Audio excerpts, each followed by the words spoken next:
मजलिस के चेयरमैन के उम्मीदवार हमारी बहन सुनंदा ताई साहिबा, मजलिस इत्तेहादुल मुस्लिमीन के सदर जनाब शाह अहमद साहब, डाइस पर बैठे हुए हमारे ओबीसी ऑर्गेनाइजेशंस के तमाम लीडर्स, इम्तियाज जलील साहब रुकन असेंबली मजलिस इत्तेहादुल मुस्लिमीन, सैयद मोइन साहब सदर महाराष्ट्र मजलिस इत्तेहादुल मुस्लिमीन, मेरे मजलिसी रुफ़ा, अजीज़ान मिल्लत, बुजुर्गान मिल्लत और यवतमहल के मेरे गयूर नौजवान साथियों, ये अल्लाह का बड़ा फजल व करम है कि अल्लाह सुब्हानहू व तआला ने मुझे यवतमल आने का मौका दिया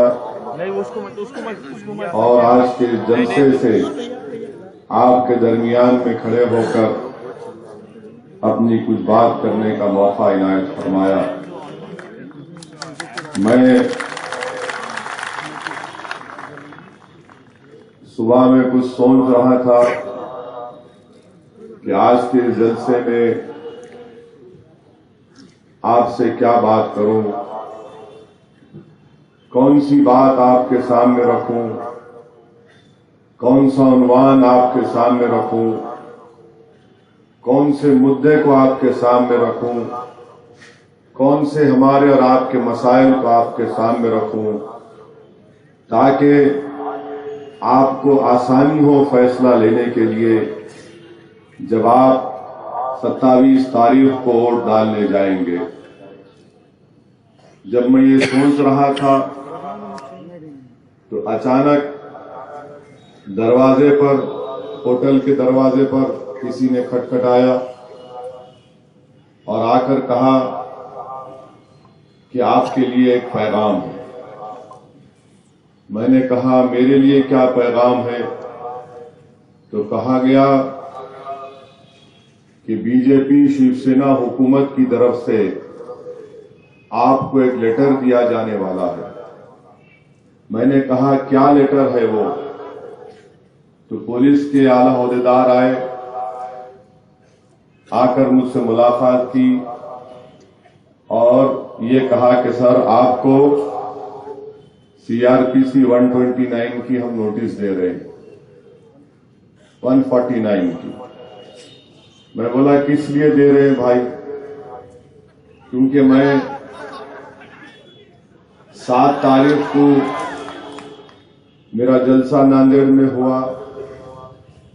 मैं वहां पर मोदी पर तनकीद किया, कांग्रेस पर तनकीद किया, शिवसेना पर तनकीद किया, बाबा साहब अम्बेडकर की तारीफ की, कुछ गड़बड़ नहीं हुई। फिर मैंने 7 तारीख को जालना में जलसा किया, वहां पर मैंने कांग्रेस को खोखला किया। तो कांग्रेस ने जब अपने आप को कमजोर महसूस किया, शिवसेना बीजेपी ने मजलिस के डर को देखकर भागना शुरू किया, तो कांग्रेस ने कहा क्यों नहीं हम और आप दो बिछड़े हुए भाई हैं, गले मिल जाते हैं। तो जालना में कोई गड़बड़ नहीं हुई, बावजूद इसके कि जिस दिन जालना में जलसा हो रहा था, हिंदुस्तान के वजीर आजम ने कह दिया कि गरीबों की 500 और 1000 की नोट अब मैं रख लूंगा। फिर जालना से निकले, लंबा सफर तय किया, औरंगाबाद गए। औरंगाबाद में प्रेस कॉन्फ्रेंस हुई। प्रेस कॉन्फ्रेंस में जाहिर है मैं आदत से मजबूर हूं, मेरी जबान गंदी है, मैंने मोदी पर तनकीद की, कोई गड़बड़ नहीं हुई। औरंगाबाद से निकल के हम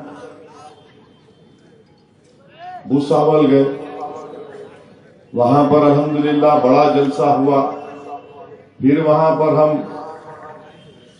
मध्य प्रदेश के जो बच्चों को मारा गया उसका मैंने जिक्र किया। दलित एट्रॉसिटीज एक्ट को नहीं निकालने के लिए कहा और चैलेंज किया कि कैसे कांग्रेस और एनसीपी दलित एट्रॉसिटी एक्ट को निकालकर दलित से वोट मांग सकती है। जलसा कामयाब हुआ। जैसा आज आप अल्हम्दुलिल्लाह तशरीफ लाए हैं, वैसे ही हजारों की तादाद में लोग थे। कुछ गड़बड़ नहीं हुई। रात में सोया तो सुबह में उठा तो कुछ होगा, सुबह भी पूरा मन थी। फिर वहां से हम निकले, मलकापुर गए। मलकापुर में रात में अच्छा खासा जलसा हुआ। बड़े मैदान में कड़ाके की सर्दी थी, हजारों की तादाद में लोग थे। फिर मैं अपनी जबान से मजबूर हूं, फिर मोदी को तनकीद किया, फिर शिवसेना को बोला, कांग्रेस के बारे में बोला, बाबा साहेब अम्बेडकर की तारीफ की, शरीयत की बात की, अल्लाह और उसके रसूल का जिक्र पर महफिल खत्म हुई तो कुछ गड़बड़ नहीं हुई। मलकापुर से निकले तो फिर उसके बाद रास्ते में कहा कि दरियापुर में रुकना है। मैंने कहा अच्छा है। दरियापुर में रुके। शाम में 4 बजे जलसा हुआ, कामयाब जलसा हुआ। फिर मैं जबान का गंदा, फिर मोदी को तनकीद किया। कुछ नहीं हुआ, नमाज पढ़ के चले गए। उसके बाद अमरावती पहुंचे तो अमरावती में लाखों की तादाद में फर्जंदाने तौहीद मौजूद थे। फिर मैं अपनी जबान और अपनी फितरत का मजबूर, फिर मोदी पे तनकीद किया। शिवसेना को बोला, कांग्रेस को एक्सपोज किया, शरीयत के तहफ़्फ़ुज़ की बात की, मुसलमानों के इत्तेहाद की बात की, मंजलिस की मजबूती की बात की। फिर हम रात में निकल गए तो सुबह मालूम हुआ अमरावती में लोगों में और खुशी की लहर दौड़ गई। अब हम यहां पहुंचे यवत महल तो दिन सुबह में 12:30 बजे हुकूमत की तरफ से ये लव लेटर आ गया मेरे। मैं बीजेपी और शिवसेना की गवर्नमेंट से कहना चाह रहा हूं कि 2012 से ये 2011 से हम जब कभी भी महाराष्ट्र में आना शुरू किए तो उस वक्त कांग्रेस की हुकूमत थी। मरहूम चीफ मिनिस्टर थे, लोग बेचारे जिंदा नहीं है, अभी नहीं लेता नाम उनका, अशोकराव चौहान बने। अशोकराव चौहान बोलते थे कि नांदेड़ नहीं आने दूंगा ओवैसी को, मैं घुसने नहीं दूंगा नांदेड़ को। मैं आज आप यवत महल के लोगों के सामने बोल रहा हूं, मेरे बाप दादा जो है वो महाराष्ट्र से हैदराबाद को आए सो है।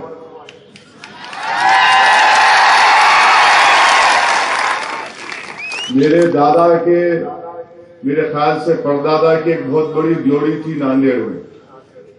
हम लोग वहां के रहने वाले हैं। अशोकराव चौहान समझे नहीं,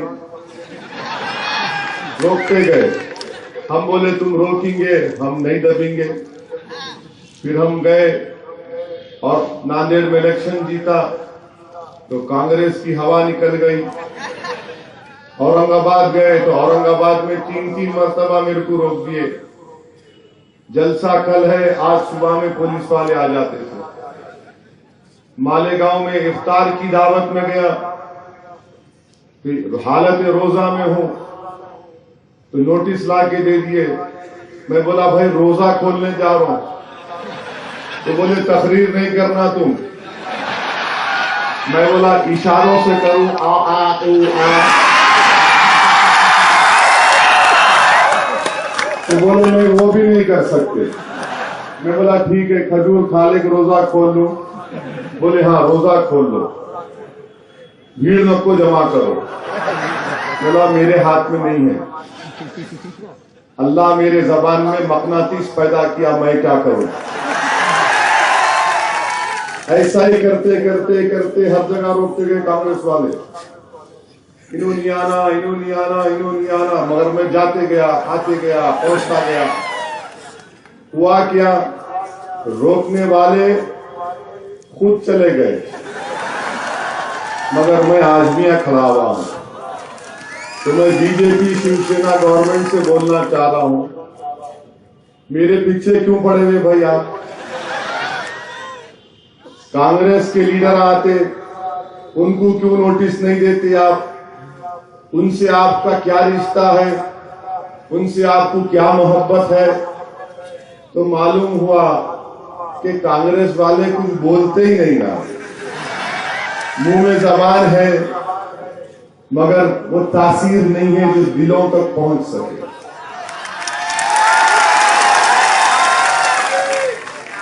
राष्ट्रवादी कांग्रेस है तो क्या बोलेंगे? बोलने गए तो पब्लिक पूछती वो 1.5 लाख करोड़ का इरिगेशन स्कैंडल कहां गया? अब बीजेपी शिवसेना नोटिस दे दिए मेरे को मराठी उतनी अच्छी नहीं आती, थोड़ा मैं लिखा लिया किसी से, तो पढ़ के सुनाता हूं लव लेटर में क्या लिखे मेरे को समझ में नहीं आ रहा, इस उम्र में लव लेटर भिजा रहे मेरे को।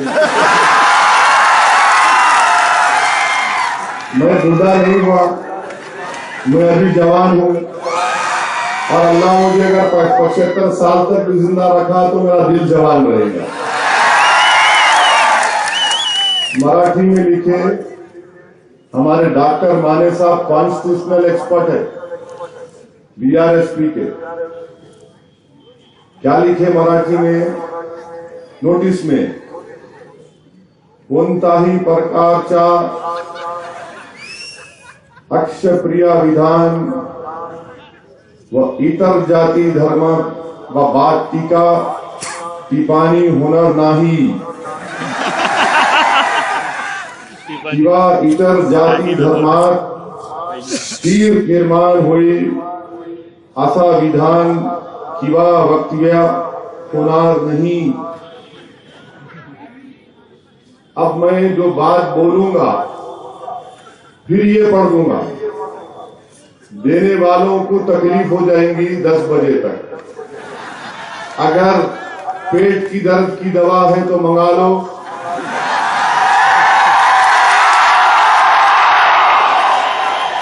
हाजमे की दर्द की दवा है तो मंगा लो। अगर पेचिश हो गई मेरी तकरीर के बाद तो मैं जिम्मेदार नहीं, सर में दर्द हो गया तो मैं जिम्मेदार नहीं। अब सर के दर्द, पेट के दर्द, पेचिश पे तो केस में भुगोता मेरे को। सवाल ये पैदा होता है मेरे भाई, ये इलेक्शन है,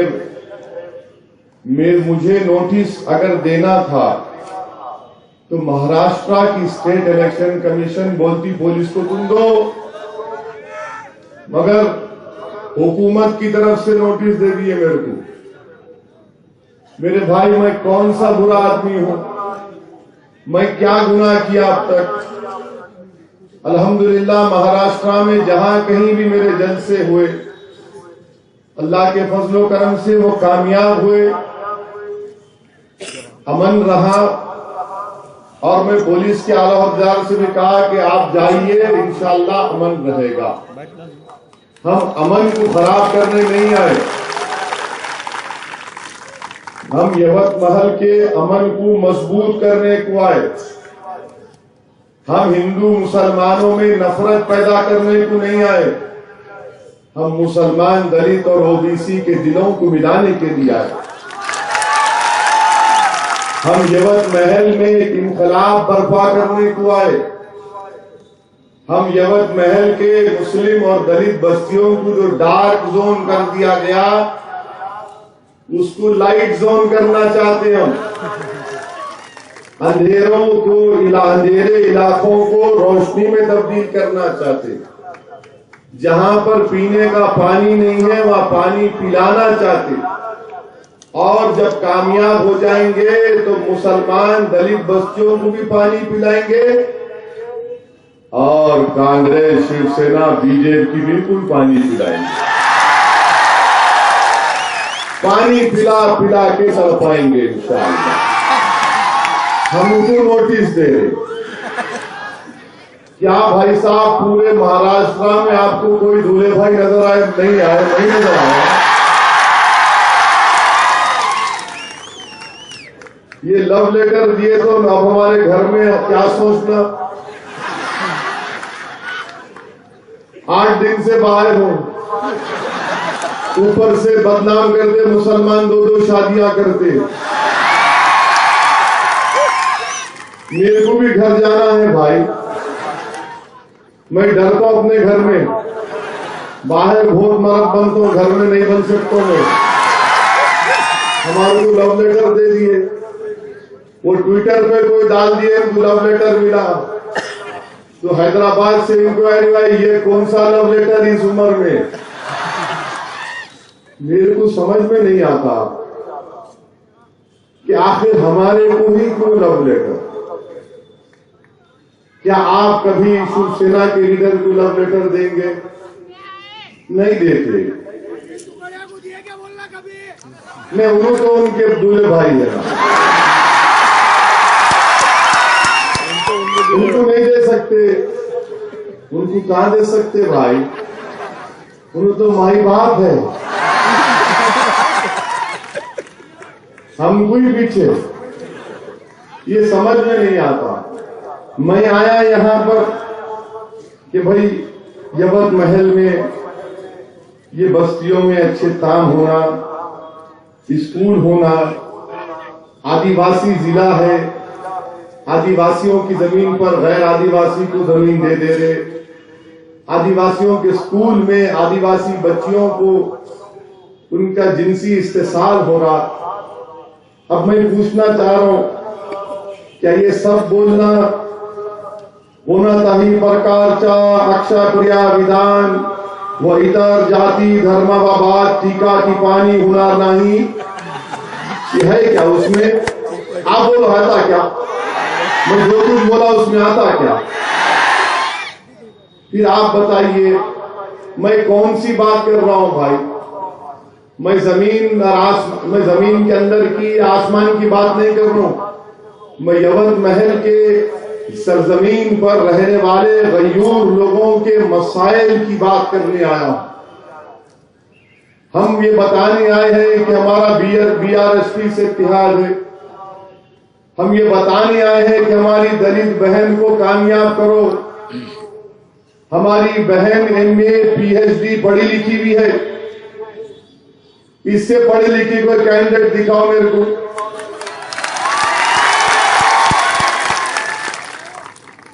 फिर आप मेरे को लव लेटर दे दिए। मेरे भाई, अगर मैं मोदी के खिलाफ बोला तो क्या मेरे पे केस बुक कर देंगे आप? अगर मैं बीजेपी के खिलाफ बोलूंगा तो क्या केस बुक कर देंगे मेरे पे आप? अगर मैं शिवसेना के खिलाफ बोलूंगा तो क्या केस बुक कर देंगे? मेरे भाई, हम तो मिस्टर मोदी से बोलना चाह रहे, आपकी हुकूमत 2.5 साल से है मिस्टर मोदी, बहुत तकलीफ हुई, पूरी पब्लिक परेशान है। और फिर आप देखो मेरे भाई, आज हिंदुस्तान के वजीर आजम गोवा में तकरीर कर रहे थे।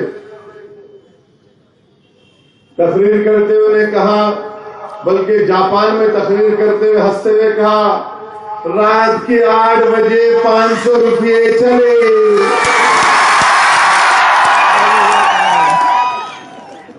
घर में शादी है, पैसे नहीं है।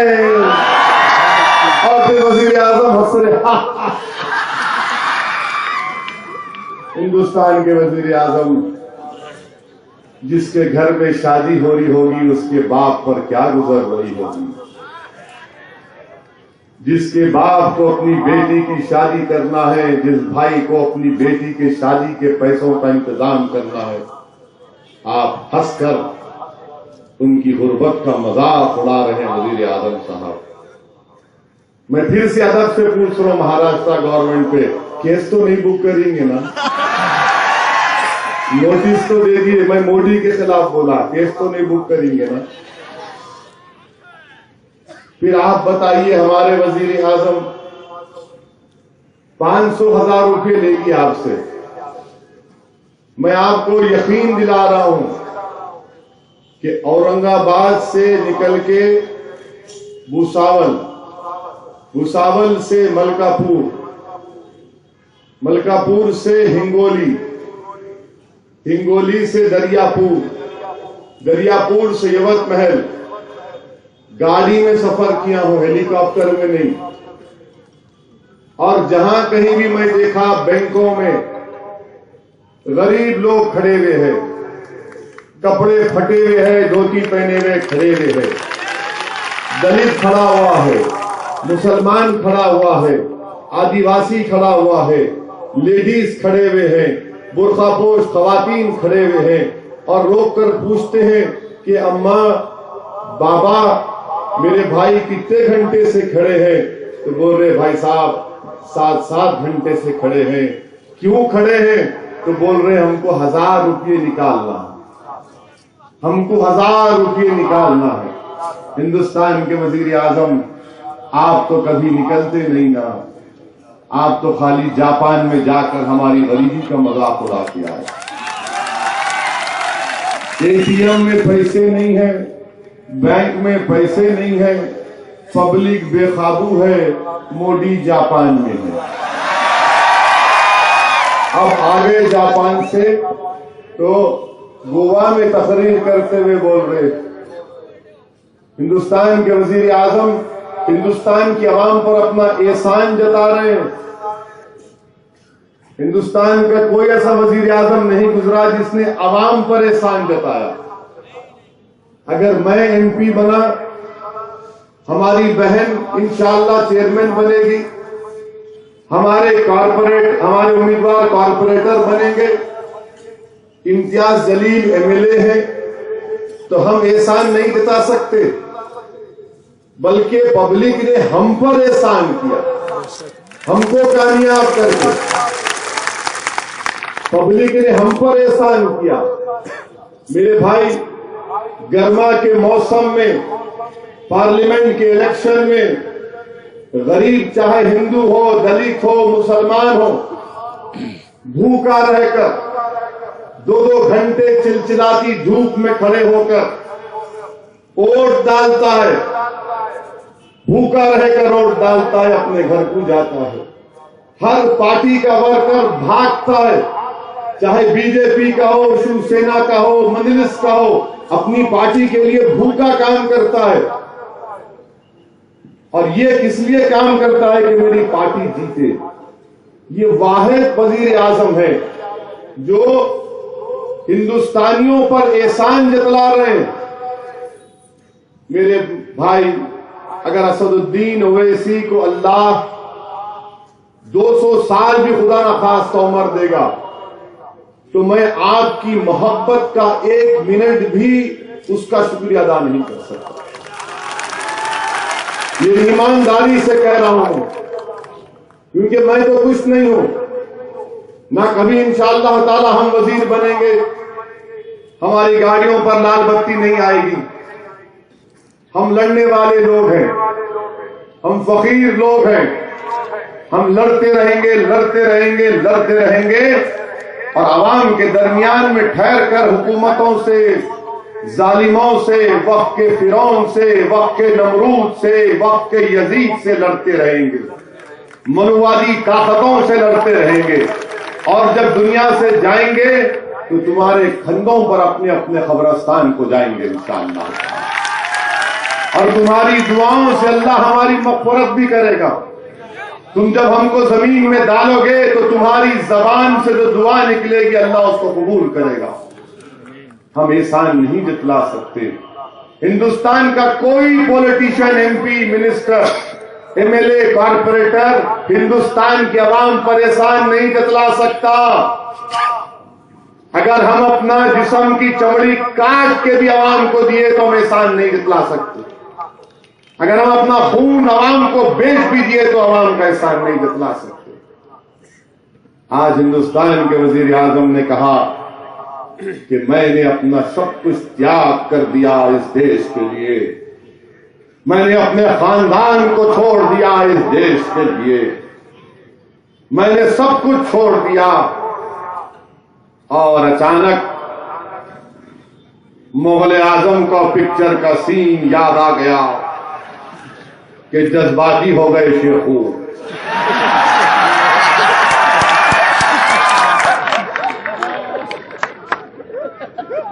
वजीर आजम आंख बंद कर लिए, मैं जैसा कर रहा हूं देखो, इतना तो अच्छा नहीं कर सकता थोड़ा। फिर ऐसा गिलास उठाए, पानी पिए, लोग बोल रहे ओह जज्बाती हो गए, इमोशनल हो गए, आंख में आंसू आ गए। हिंदुस्तान के वजीर आजम, काश आप जज्बाती हो जाते उन गरीबों को बैंकों के सामने खड़े होते देखकर, जो 8-8 घंटे से खड़े हुए हैं अपने पैसों के लिए। लाला की दुकान पे नहीं खड़े हैं, बैंक में खड़े हैं अपने पैसों के लिए, और फकीरों की तरह भीख मांग रहे हैं कि 2000 रुपए मुझे दे दो।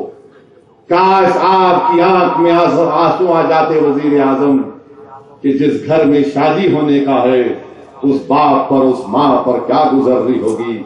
बिहार के कैमूर के हमारे एक भाई क्या, जिसको अपनी बेटी की शादी में जहेज देना था, तिलक की रस्म में 30,000 रुपये देना था, वो बाप फिक्र में, शॉक में स्ट्रोक हो गया। दवाखाने को लेकर गया तो डॉक्टरों ने कहा ये मुर्दा है, जिंदा नहीं। काश आप इस बात पर हिंदुस्तान के वजीर आजम, आपकी आंख में आंसू आ जाते, मगर आंसू नहीं आए। मध्य प्रदेश में आज पीटीआई की न्यूज आई कि एक 70 साल बूढ़ा आदमी सिर्फ पैसे निकालने के लिए खड़ा रहा, लाइन में गिरकर हार्ट अटैक हुआ तो मर गया। काश वजीर आजम आपकी आंख में इसके लिए आंसू आ जाते। बंबई में एक शादीशुदा जोड़े के एक मां ने 8वें महीने में बच्चे को पैदा किया। दवाखाने ने कहा कि पुराने 500,000 नोट नहीं लेंगे। बहसम वैसी हो रही थी। जिस मां ने अपने पेट में 8 महीने बच्चे को रखा, जिस घर में खुशियां मनाई गई थी कि चलो आज हमारे घर में एक औलाद पैदा हो गई, आज वो मां अपनी औलाद से महरूम हो गई इसलिए कि उसका बच्चा मर गया। हिंदुस्तान के वजीर आजम की आंख में आंसू नहीं आए। मिस्टर मोदी, आप कह रहे हैं कि मैंने देश के लिए अपना सब कुछ त्याग किया। सुनो हिंदुस्तान के वजीर आजम, आपने कुछ नहीं किया। अगर इस देश के लिए किसी ने किया तो अंबेडकर ने किया। अगर एहसान जतलाना है तो अंबेडकर का जतलाना, कि अंबेडकर में दूरअंदेशी थी, कि अंबेडकर ने महसूस कर लिया था कि 70 साल के बाद दलितों पर जुल्म बढ़ेगा, और इसीलिए अंबेडकर ने संविधान को इस तरीके से बनाया था। आज आप अंदाजा लगाइए मेरे भाई कि वजीर आजम कह रहे हैं कि मैंने देश के लिए सब कुछ त्याग कर दिया, घर छोड़ दिया, और फिर उसके बाद एक खामोशी ली। ऐसा दिख रहा था कि कोई पिक्चर में एक्टर को कह रहा है कि ऐसा डायलॉग बोल के एक 20 सेकंड खामोश हो जाना, फिर पानी का ग्लास उठा के पीना। मैं महाराष्ट्र की गवर्नमेंट से फिर पूछ रहा हूं, केस तो नहीं बुक करी है ना? पहले लिख के बोल दिए, बाबा टीका टिपानी होना नहीं, किंवा इतर जाति धर्मान तीर निर्माण हुए, असा विधान किंवा वक्तव्य होना नहीं। इसमें तो नहीं फंस रो ना मैं साहब, मेरे को हैदराबाद जाने का है, 9 दिन से रोड पे हूं। आप अंदाजा लगाइए कि हमारे वजीर आजम क्या कर रहे हैं, और बोल रहे हैं कि मैं ऐसा कर दिया। आप कोई एहसान नहीं करे मिस्टर प्राइम मिनिस्टर। हिंदुस्तान के गरीबों ने, मजलूमों ने, दलितों ने, आदिवासियों ने तमाम ने आपको वोट दिया, हम मुखालिफत की और करेंगे आपकी दोबारा इंशाअल्लाह। जब तक जिंदा रहेंगे करते रहेंगे, लड़ते रहेंगे। इस दुनिया से जाएंगे तो तुमसे लड़ते हुए जाएंगे, तुमसे भागेंगे नहीं, तुमसे डरेंगे नहीं। मगर हम कभी भी एहसान नहीं जतलाएंगे। एहसान बड़ेपन की का मुजाहरा नहीं है। ज़र्फ वाला कभी एहसान नहीं करता, ज़र्फ वाला कभी एहसान नहीं करता। हमारे वजीर आजम बोल रहे कि मैंने देश के लिए ये किया वो किया। हिंदुस्तान के वजीर आजम, अगर आपने सब कुछ किया तो दलितों ने भी बहुत कुछ किया। रोहित वेमुला की मां ने अपने बेटे को खोया, बताइए आप उससे क्या होगा? क्या रोहित वेमुला की मां ये कह रही है कि मैंने एहसान किया अपने बेटे को खोकर? रोहित वेमुला की मां ने कहा कि मैंने रोहित को खोया तो मैं बुद्धिज्म को अपनाऊंगी। आप कह रहे हैं कि आपने देश के लिए सब कुछ कुर्बान किया, तो वजीर आजम साहब, हमने बाबरी मस्जिद को खोया, हमने बाबरी मस्जिद को खोया। हिंदुस्तान के वजीर आजम, शहीद करने वाले कौन थे? कौन थे शहीद करने वाले? जो आज आपके मार्गदर्शक मंडल में बैठे हुए हैं, जिनके खिलाफ मुकदमा चल रहा है, उनकी मौजूदगी में किया गया। हमने फसादात में सब कुछ खोया, मगर हमने कभी एहसान नहीं जतलाया। बंबई के गली कूचों में खून की होली खेली गई, हमने भी खोया हमारे भाई बहनों को। हिंदुस्तान के वजीर आजम, गुजरात के फसादात में हमने अपनी मां और बहनों के पेटों को चीरते हुए देखा गया। रिलीफ कैंपों में लाखों को देखा, मगर क्या हमने एहसान जतलाया मुल्क पर? हमने नहीं किया। आज हिंदुस्तान के वजीर आजम कह रहे हैं कि भाइयों बहनों, मैंने अपने देश के लिए अपना घर छोड़ दिया, सब चीज छोड़ दिया। मिस्टर मोदी, इंशाअल्लाह एक दिन आपको कुर्सी भी छोड़ना पड़ेगा। जो लोग एहसान जतलाते हैं वो ज्यादा दिन तक इख्तिदार पर नहीं रहते। नमरूद को भी बड़ा फख्र था कि मैं ऐसा था, फिरौन को भी बड़ा गुरूर था, यजीद को भी बड़ा जाम था, मगर दुनिया ने देख लिया कि गुरूर, तकब्बुर और ताकत और एहसान जतलाने वालों का उरूज ज्यादा दिन तक नहीं रहेगा इंशाअल्लाह ताला। मेरे अजीज दोस्तों, बुजुर्गों, आज गरीब तरकारी लेने को परेशान है। अच्छा, ईमानदारी से हाथ उठाकर बताओ आप, कितने लोग बैंकू गए थे 3 दिन 4 दिन में? यहां नहीं गए?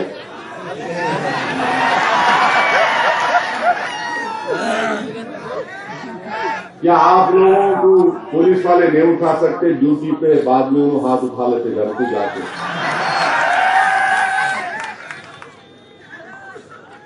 क्या आप 7-7 घंटे नहीं खड़े रहना पड़ा बैंक में? 7 घंटे 8 घंटे ठहरना पड़ा।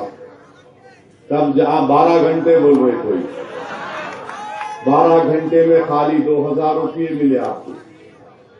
अब बढ़ा दिए आज से, कल से आपको 500 रुपये बढ़ के मिलने वाले हैं। हफ्ते में 24,000 रुपये निकाल सकते हैं। थैंक यू मिस्टर मोदी, आपका बड़ा एहसान है भाई। मेरे बाप का पैसा, मेरी अम्मा का पैसा, मेरी मेहनत का पैसा, मेरा खून पसीने का पैसा, और आप बोल रहे तुम इतना ही निकाल सकते? और फिर आप बोल रहे मैं देश पे एहसान किया, सब कुछ छोड़ा, सब कुछ छोड़ा। क्या छोड़े भाई आप? हमारे को बताओ तो सही, क्या छोड़े आप? किसको छोड़े आप? कहां छोड़े? किधर छोड़े? मेरे को नहीं मालूम, नहीं तो फिर बोलेंगे जाति धर्मान की निर्माण हो गया।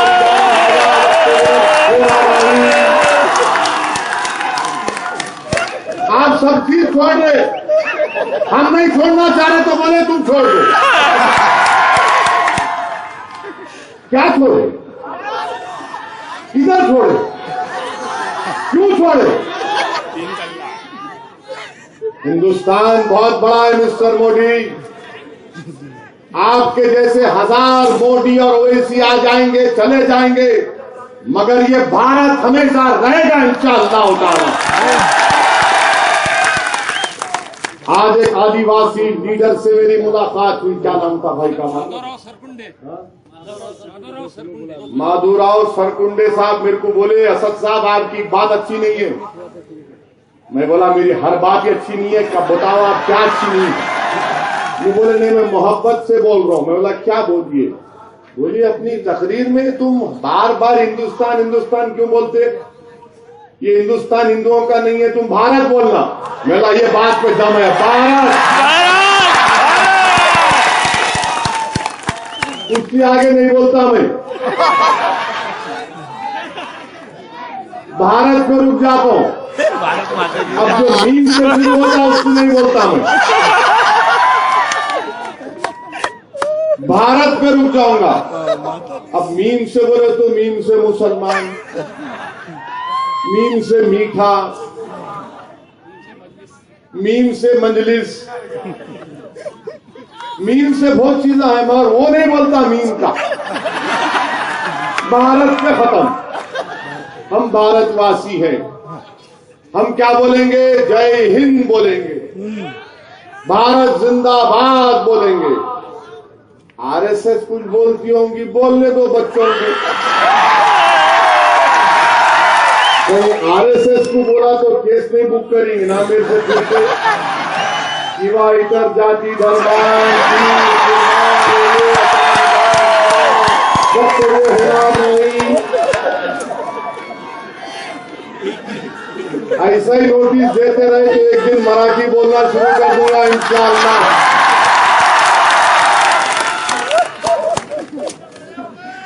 खामा मुंह को लगते हमारे।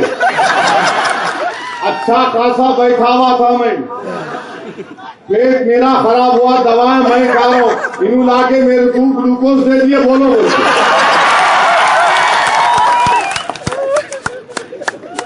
विश्वास से बोलते, मुंह को नहीं लगना इन लोगों के। मेरे भाई ये अजीबोगरीब हालात से मुल्क गुजर रहा है। आज हर घर परेशान है और हमारा मुल्क तो माशाल्लाह भारत, कोई हैदराबाद में बंबई में बोल दिया नमक चले गई, नमक चले, पूरे नमक आ गए, नमक आ गए,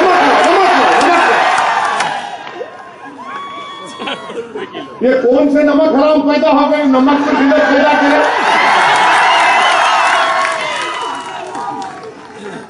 जो 250 रुपये नमक बिकी कहते बम्बई में किलो, 400 हाँ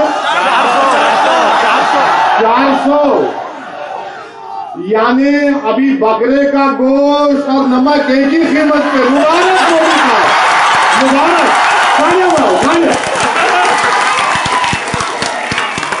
वेल डन, वेरी गुड। फिर भी आप देश पे एहसान किए, मैंने सब कुछ छोड़ दिया। चाय की दुकान छोड़े, हाय तेरा छोड़ना, चाय की दुकान छोड़े। 400 रुपए किलो नमक, 500 रुपये बड़े छोटे का गोश्त। बड़ा तो खैर गायब हो गया, ना दलित खा सक रहे, ना हम खा सक रहे, ना आदिवासी खा सक रहे। नमक भी उतनी कीमत की, गोश्त भी उतनी कीमत की। क्या अच्छे दिन नहीं आ गए? वाह वाह वाह, मेरा पैसा बैंक में है, मेरे को फकीर कंगाल बना दीजिए। मेरे को गोश्त नहीं मिल रहा, मैं गोश्त खरीदने, तरकारी खरीदने जा रहा हूं तो बोले टमाटे से ज्यादा कीमत नमक की हो गई। उन्हें सर पकड़ के बैठ गए। हैदराबाद में कोई बोल दिए, रोड पे लोग भाग रहे, नमक नमक नमक नमक। अरे दिल्ली में बोले नमक नमक नमक नमक। अरे क्या है भाई, ये मुल्क है या क्या है ये? इस तरह से भारत में हुकूमत करेंगे आप मिस्टर मोदी ऐसा न करो, आप गरीबों के लिए काम करो, कीमतों को कम करो, नौजवानों को नौकरियां दो, दलितों पर जुल्म बंद करो। दलितों पर एट्रॉसिटी एक्ट निकालने की बात कर रहे, कहीं ये बोला तो ये तो नहीं लग जाएगा कोणताही प्रकारचा अक्षरक्रिया विधान व इतर जाती धर्माबाबत छुटा छुपावणी होणार नाही।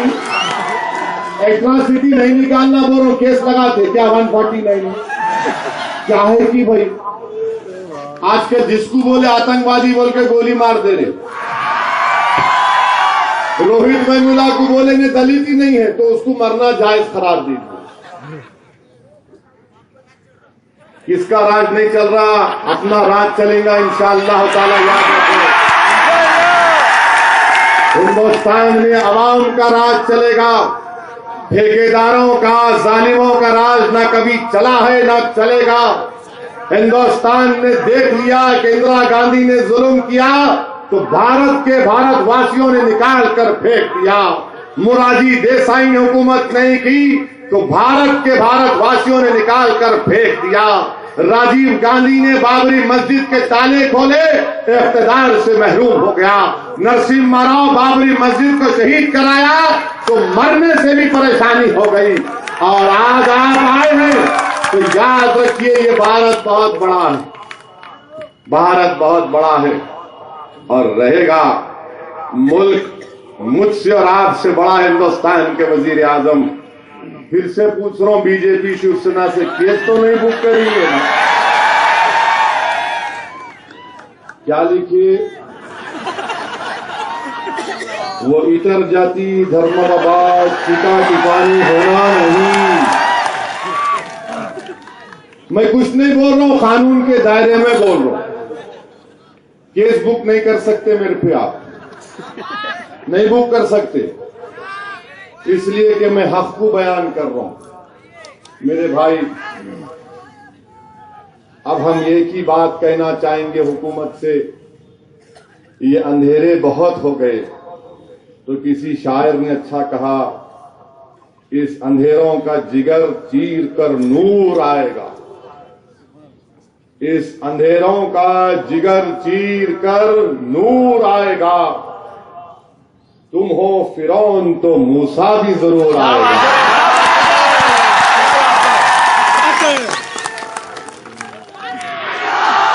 इस अंधेरों का जिगर चीर कर नूर आएगा। Mister Modi, mister Modi, mister BJP, mister RSS, mister Shiv Sena, mister Congress, Mrs Congress also, and everyone जो दलित मुस्लिम आदिवासी पे जुल्म कर रहे, सुनो, इस अंधेरों का जिगर चीर कर नूर आएगा।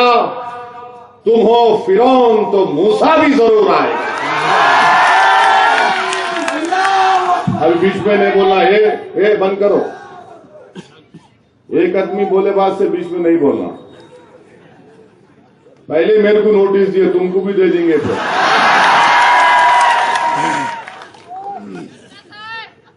नोटिस एक को मिली, लव लेटर मेरा हक है, तुम्हारा नहीं है। आपका काम खाली सुनना भड़काओ भाषण को, और फिर सुन के जाके सो जाना नहीं। 27 तारीख तक ये अल्फाज जहन में घूमते रहना, घूमते रहना, घूमते रहना। उसके बाद 27 को निकल के बोलना, अब सुनंदा ताई को यहां कामयाब करूंगा इंशाअल्लाह। मेरे अजीज दोस्तों और बुजुर्गों, हमारे वजीर आजम एक और बात बोले, ना खाऊंगा ना खाने दूंगा, ब्लैक मनी खत्म करके रहूंगा। बहुत अच्छा है। विजय माल्या कहां गया? ललित मोदी कहां गया? वो मोइन कुरैशी कहां गया? सब हिंदुस्तान से भागे। सब मोइन कुरैशी, ललित मोदी जो है एयरपोर्ट से भाग गए। अब मैं रास्ते में आ रहा था तो हर जगह पुलिस की चौकी है। ब्लैक का तो पैसा नहीं है इसकी गाड़ी में, चेक कर रहे कैमरा लेके। ये 9,000 करोड़ रुपए खा के डकार लेके लंदन भाग गया। एयरपोर्ट पे हम आंख बंद करके बैठे हुए हैं। मोइन कुरैशी दिल्ली एयरपोर्ट पे झूठा कोर्ट का आर्डर दिखा के भाग गया। क्या मोइन है? मोइन है। हमारे पास सैयद मोइन है, ये ठहरा हुआ है, पूरे महाराष्ट्र में दम करते फिर रहा सबको, तंग तंग करके रख दिए सबको। अल्हम्दुलिल्लाह, अल्लाह इनको सलामत रखे। आमीन आमीन। मेरे भाई और फिर हमारे वजीर आजम एक तकरीर में बोले, माने साहब आपको सुना रहा हूं, आप कॉन्स्टिट्यूशनल लॉयर है, आप लेक्चरर भी है, आप बोलिए कि एक वजीर आजम को ऐसा बोलना जायज है क्या? प्राइम मिनिस्टर तकरीर में बोले, भाइयों बहनों, मैं मुस्लिम औरतों पे इंसाफ करूंगा, तो रोहित में बोला कि मां पे इंसाफ क्यों नहीं करते? कहा कि टेलीफोन पर तलाक कैसा हो जाता है, मैं इंसाफ करूंगा। मैं बोला अबा इन्हों इंसाफ करेंगे, फिर जकिया जाफरी से कौन इंसाफ करेगा?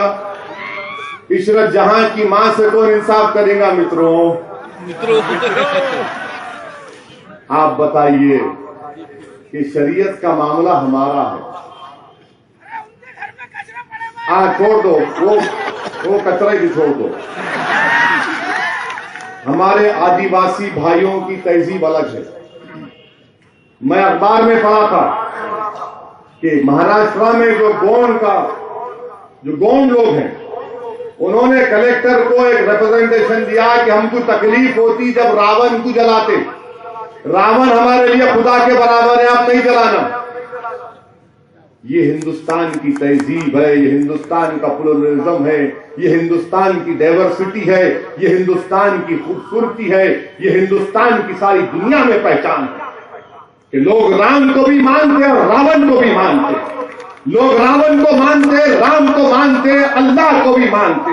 लोग गुरु नानक को भी मानते, लोग ईसा को भी मानते। ये हिंदुस्तान की खूबसूरती है, ये हिंदुस्तान की डाइवर्सिटी है।